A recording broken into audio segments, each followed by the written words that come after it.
වාසී ඉස්ලාම් පැතිමුතුන් මහත් හරසරින් සහ දැඩි කැපකිරීමකින් සමන්විතව පවත්වනු ලබන ශුද්ධ රාමලාන් මාසයේ උපවාස සමය අද සිට ආරම්භ වනවා.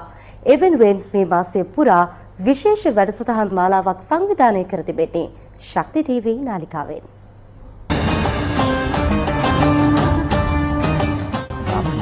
ඉස්ලාම් දින දසුනේ ශුද්ධ වූ මාසය.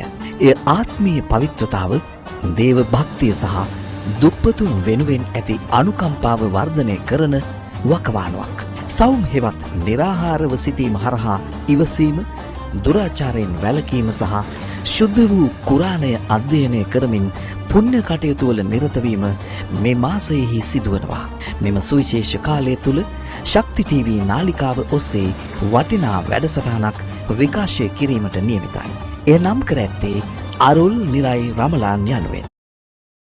ආශිර්වාදයෙන් පිරි රමලාන් යන්න එහි අර්ථයයි. දිනපතා අලුයම 4ට ආරම්භ වන සහර් වැඩසටහන අලුයම 5:15 දක්වා විකාශය කෙරෙනවා. ඉෆ්තාර් වැඩසටහන